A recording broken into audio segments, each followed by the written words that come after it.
Cash, and welcome back to Cash Talks Football, where we break down all the goals scored in the Premier League. And today we're doing Tottenham versus Aston Villa, where I use my over 20 plus years coaching experience to give you a different insight into the game.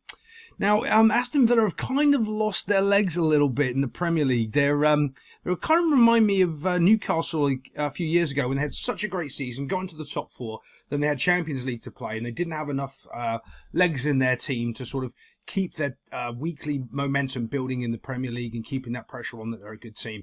So I do trust that they'll find their feet in a couple of weeks, but they're struggling right now with a couple of iffy results, which I think they really should have done better against Tottenham. But Tottenham here in the first goal are awful defending this corner.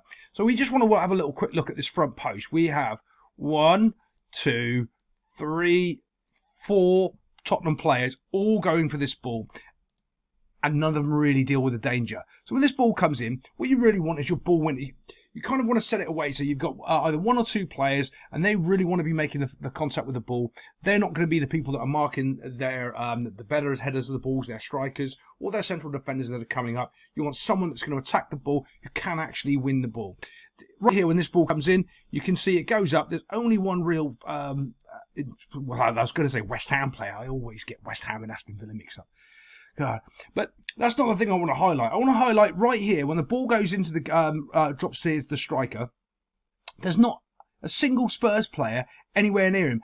Everyone is ball watching and no one's actually marking. Look, there's a couple of people over here fighting, but the marking inside the 6-yard box here for Tottenham is absolutely terrible. Just before he kicks the ball in the goal, you can see 1, 2, 3, 4, maybe 5 players from Spurs, all near the front post area. Nobody is in the middle of the goal here. No one's actually defending or marking a player here in the middle. And he just gets to really just tap it into an empty net and walk away because there's no one marking him. Look at the look there of what were you doing on the front post? How could you let a striker be free in the middle of the field, in the middle of the 6-yard box, right in front of the goal? And that's a very good look on his face right there. Yeah, you can't let that happen. Inside this 6-yard box, you should all be marking a single player and then having that one guy that's going to be pressuring and attacking the ball, and he shouldn't be leaving a man at any point. The fact that you can have an unmarked player inside the 6-yard box is shocking. But let's get on to the Spursy.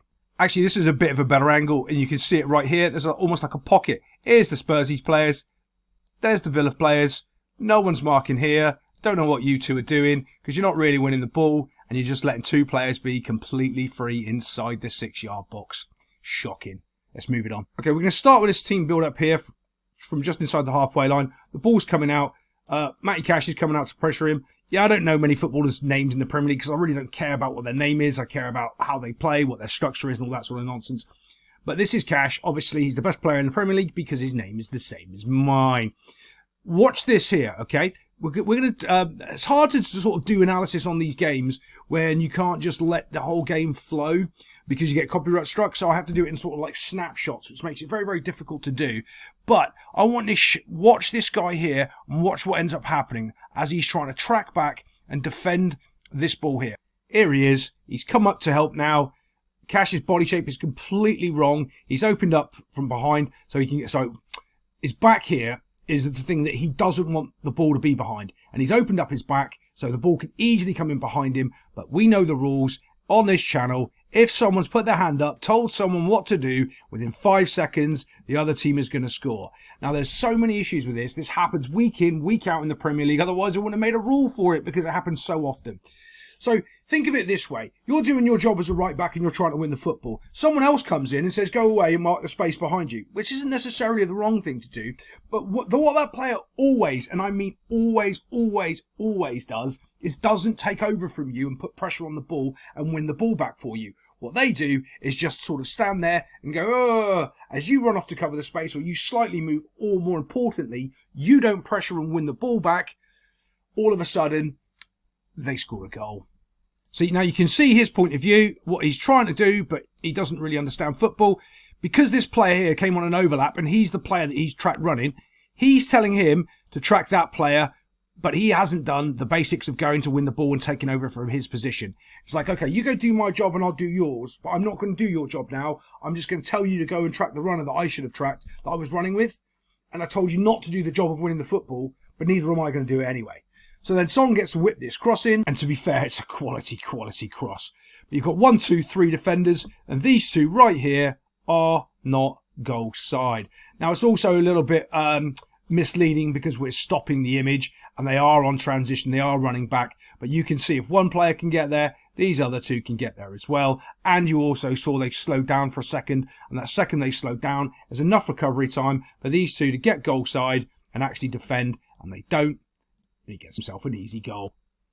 Let's get on to the next one. Villa try to spring, I can't pardon my voice there, try to spring a counter-attack, which is actually quite kind of the smart thing to do against the Spursy, because you don't really want to try to pass out of the back against them. That's how they're going to counter-attack on you all the time. So they try to play this little through ball through, gets cut, well actually it's not, he's running.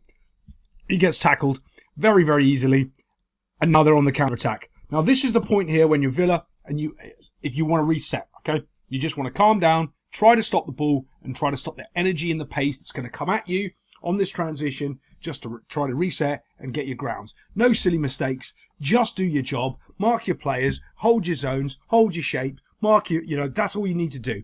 If they don't do it, watch what happens here, and have a guess if someone's going to put their hand up telling somebody else what to do. Think they will. Let's just watch. Here we are, he's just running the ball forward, came from about there, coming forward, and now we can see someone's got his hand up, so we know in the Premier League in the next 5 seconds, someone's going to score a goal. Oh, have a guess where it's going to be. Maybe it's the player telling everybody else what to do again. It's going to be the one that makes the mistake. One of the reasons this people do, well, there's a couple of reasons this happens. You get tired in football and you start telling other people what to do because you can't physically do it anymore. It comes to playing in the Champions League and just being just too much overexertion, and you're trying a little bit too hard. You're in that sort of quicksand mode when the harder you try, the more you fail. And sometimes you just want to relax, go back to basics, and just keep it simple, and then you'll be okay. Just do your job. So this is where the goal is going to end up coming. Why do we know that? Well, we don't. I haven't even got that far in the clip yet. I've got no idea, but chances are it's going to be right here because, well, someone's got their hand up telling them what to do. Okay, so this is where the run starts. It starts right here. Okay, and he's going to make a lovely curved run right round there. And I think this is about the spot he ends up finishing the goal, which, of course, where the guy who had his hand up should have been concentrating on the game. Remember, you've only got so much brain power. So for you to actually stop and analyse or tell somebody else what to do, that takes energy and resources of your mind. When you're just focused on what you do, you're better. That's why Cole Palmer's actually a good player, because he's not very bright. You can see it in his look. Like, I think he made a comment like on a press conference, and he was just like, "What? I don't know what you're talking about. I'm just doing my job." Which is absolutely brilliant from a footballer.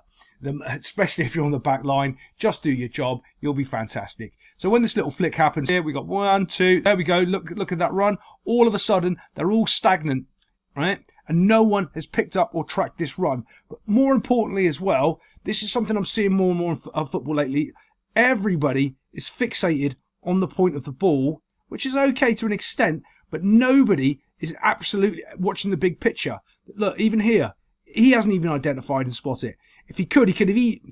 In the amount of time that this happened, is he going to get there? Maybe not, but he's not even anticipating or seeing it. They're so sort of fixated on this small thing. And I'll tell you, it happens from playing too many small-sided games in training, where everything's small and in here, and no one's out looking at the bigger picture, understanding and analysing the whole field. We were talking about this, in 2000 and maybe 12, 13, when we started to see how bad it was, because they started instigating all this small-sided training in like about 2002, and years later you could see it where people couldn't just pick a pass out or read the danger because they're so focused on these little 10 by 10 squares, and that's where their life is, and that's all they think the football field is. And this little run here catches him completely unaware, and he's in, claiming for the offside, and he gets himself another goal. Actually, I'd love to have played it, but I can't because I will get hit. So it's a brilliant little chip over the top of the goalkeeper. It's absolutely brilliant. Yeah, quality finish, great run, all-round good play. But you can see it's sort of stagnant from Aston Villa. And one thing they do is when they go forward, think of it like of a wave. As the attack starts to come, they want to start backing up to absorb the energy. You don't want to run into it and clash into that energy. All right, you just want to come in and then just let it come into you and take as they all come into you, so you can see and wait for that moment to intercept the pass. And they don't. They just sort of stand still and let the wave crash over them, and then it goes into the net box. I'm just going to play this little bit here for you. Just watch this defender move forward here. This is a guy. Let me highlight him. I think it's this kiddie here. He just steps forward here, because this is the pocket of space he's going to score from. Let's just watch. 1, 2. There we go. Do you see him? 1, 2. Both of them go. Both of them go to squeeze the ball down. And that's how this is able to happen. 2 people go to pressure the ball instead of 1. Both of them go and open up that pocket of space on that little curve run there. It's just not good enough, really. 2 more frames on, and you can really see how exposed it is now. Look, those 2 players have been completely sucked in, and he can just see the little run. Just got to stay onside, which he does, and he receives the ball and gets himself a finish. Quality. Okay, so this is some of the most shocking play I've seen in for a long time from one lad to make so many mistakes. There is also the rule of 3, which happens in football. When you make 3 bad mistakes, chances are it's going to equal a goal, and that's what happens here, okay? So the first mistake, I think, is he's touched the football. Right, he's going to try to pass it in here. Watch what happens when he tries to pass this in. It's a very simple pass. Let's just move it forward. It gets cut out, and it comes back to him. So right now, when that ball comes back to you, the next thing you want to do is make sure that you make a decent pass. Now, he's also squeezing the pass. Let's be honest. He was going through the eye of a needle. He was going right down through here. He was going through 1, 2, and there was a pressuring player. So this guy wasn't on his toes enough to come in and receive it. And even if he did, he's playing him into pressure because these 2 are coming on this side of him. So this poor guy, if he receives the ball, is in all sorts of trouble. So you don't know what you're doing, pal. Like, that is not the ball you want to play. Now, he gets it back, and this is the craziest thing. He's like, calm down, lads. Don't worry. I've got this. And he's putting his foot on it, which is absolutely brilliant. That's exactly what he should do. And if he's a real smart footballer, he'll find out that this is the space here. And if you can understand why, you'll be a good player or a good coach. And it comes down to the body shape of this guy here, right? Do you see his body shape and his body language? If you've got the ability to put that ball to there, so this guy can either run onto it, or this guy here can receive it, but you've got this pocket of space because he doesn't want any part of the game right now. He's kind of drifting out, so he's not even going to react to the pass. He's not going to be fast enough. So you've got loads of space over here to build the ball. Now, you can get there by going to here, over to there. But if you've got the ability, you can go over and play it to there. Because look at his body shape. He's just not interested right now. That's where you want the ball to go. But don't worry. He has a little bit of a touch. And now he goes to play another pass. You know that one that was just intercepted? Look, that's where you should really be going. It's also something else that I hate that footballers try to do when they're not good enough like this guy. Is you don't miss out a player. You go 1, have a touch. 2, have a touch. 3. Okay? If you try to miss everybody out and go like that, that's okay. Because when they win the ball there, it comes back and it's in front of this line. See this line of players? That'll be the next point of contact. However, if you go to miss here and they miss, this guy misses the ball, there's no point of contact. There's no players backing him up here. It's not good. You just can't do that. So it's okay if you go forward, so it'll come back into your line. Right? There, watch this. Dosh knocks it, intercepted. He has no chance of getting it. He's got no chance of getting it. And now, because this player here, he only wanted to go forward. That's why I wanted to play the ball in behind him, because he's not really interested in defending. You can see it just from his body shape. Don't know who he is, but you can just tell. Right? So off we're going to go on the counter. So he's made 2 bad passes. And now watch his recovery run. It is lazy. This is where they're going to score from the same guy that's just made not 1, but 2 bad passes. Could have made up for it, but his third mistake is his recovery run and not marking his player. Well, technically 4 mistakes if you do not marking his player as well. But his recovery run and not marking his player is all kind of the same thing. Again, you can see, watch him, he's getting drawn towards the ball. So if I can move this forward just a bit, he's getting drawn towards the ball and that pocket of space is opening up just because he's getting drawn towards the ball and he's not looking at his players. Now, if this is John Stones, I think there's another player that I think might have been Chelsea or maybe Brighton, I pointed out, because there's very few players in the Premier League that do this. Look at the player, then look at the ball. So as he's dropping, he's looking at the player, looking at the ball, looking at the player, looking at the ball, because he knows where the ball is, he knows it's going to come across, but he doesn't know where the player is. So he has to check and make sure he can see him so he can make an educated decision of whether or not he needs to pressure, stop, drop, run harder, and do all of those things. He doesn't do any of that at all, because if he did, he would have seen the player was right behind him, and all he had to do was stop running, and he would have stopped that happening. But he didn't. Just look behind you. Would have been easy, and he would have stopped that goal. Oh, let's get on to the next one.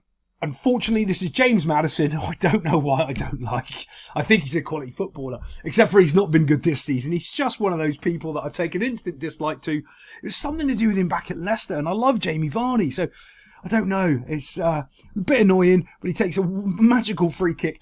When I actually just watched this, because I normally just play the highlights and try not to have a biased opinion, and not rewatch them and try to make a calculated opinion of all this, because otherwise I'll get into too much technical analysis about everything and it just won't make it a fun video to watch. But it looks to me like no one in Aston Villa is even ready for this free kick. He just takes it, boom, and knocks it into the corner, and it looks like the ref has just gone, yeah, carry on. You know when they're just like setting up the free kick, and the free kick taker takes a quick one, and they're not paying attention, and he just scores? That's how easy it looks. It just looks like, well, they're not set up, and he just scored it. Ref, can we have it back? Because we're not ready yet. That's exactly what it looks like. It's a terrible, terrible free kick to concede, but they do. And Tottenham march up the table a little bit. Other than that, I'll see you next time on Cash Talks Football.